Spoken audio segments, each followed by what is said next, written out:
नमस्कार, मी सुवर्णा झोम किचनमध्ये परत एकदा तुमचं अगदी मनापासून स्वागत।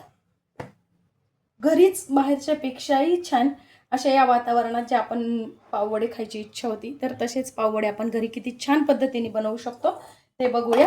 तर त्यासाठी मी इथे घेतलेले आहे 1.5 वाटी डाळीचं पीठ घेतलेलं आहे आणि साधारणतः 4 चमचे तांदळाचं पीठ घेतलेलं आहे। तांदळाचं पीठ जर तुमच्याकडे नसेल तर तुम्ही मक्याचं पीठ घाला। बाहेर मक्याचंच पीठ वापरतात, त्याने काय होतं, वडा अजिबात तेलकट होत नाही आणि खमंग कुरकुरीत पण होतो। चवीनुसार आपल्याला टाकून घ्यायचं मीठ। मी ते अर्धा चमचा मीठ घेतलंय। अर्धा चमचा मी घेतलाय ओवा। बाहेरच्या याच्यात ओवा घातलेला नसतो, पण आपण घरी बनवण्याचा हाच एक फायदा असतो की आपल्याला पाहिजे तसा बदल आपण करू शकतो। डाळीचं पीठ आहे म्हणजे ओवा घातलाच पाहिजे, त्याने काय होतं, त्रास होत नाही। त्यानंतर मी इथे घेतलेलं आहे, मी इथे 2च मिरच्या घेतलेल्या आहेत, थोडासा लसूण, थोडासा आलं बारीक करून घेतलेला आहे। तुम्ही तुमच्या चवीनुसार कमी अधिक करू शकता। थोडीशी घ्यायची आहे कोथिंबीर। या पद्धतीने तुम्ही एकदा पाववडा करून बघा, खूप सुंदर होतो। थोडासा टाकायचा आहे हिंग। हिंग जरूर टाका, म्हणजे पोटदुखीचा या दिवसात पावसाळ्यात त्रास होतो तो होत नाही। आणि अगदी थोडीशी 1 चिमूटभर टाकायची आपल्याला हळद। आता हे आपल्याला छान मिक्स करून घ्यायचं आहे आणि थोडं थोडं पाणी टाकून भिजवायचं आहे। खूप एकदम पाणी टाकू नका, नाहीतर मग पातळ होईल पीठ। भज्यांपेक्षा थोडंसं पातळ करायचं पीठ आपल्याला। खूप जाड थर जर दिला तर वडा खायला चांगला लागत नाही, त्यामुळे। आणि आता आपल्याला हे छान असं 2 ते 3 मिनिटं एकाच दिशेने फेटून घ्यायचंय बघा, या पद्धतीने। आता बघा, भज्यांपेक्षा थोडंसं पातळ आपल्याला पीठ हवंय, एकसारखं पीठ पडतंय, याच पद्धतीने आपल्याला पीठ हवंय।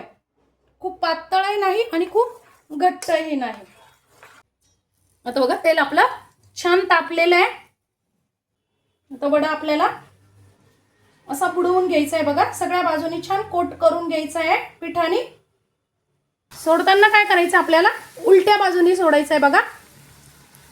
1 मिनिट पकडायचं आहे, मग असा परत उलटा करून द्यायचं। काढून घ्यायचे बघा, मस्त तळणं झालेत, खमंग एकदम।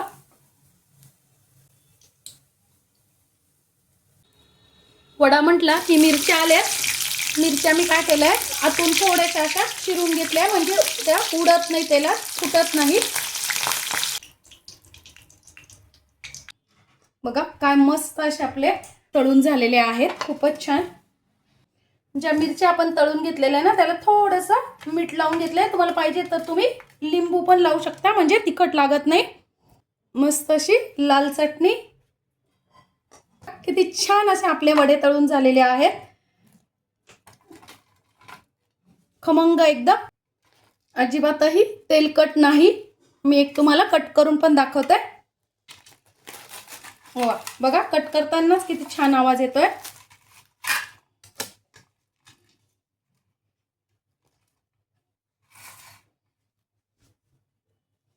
आजची माझी साधी सोपी रेसिपी तुम्हाला कशी वाटली कमेंट्समध्ये नक्की सांगा।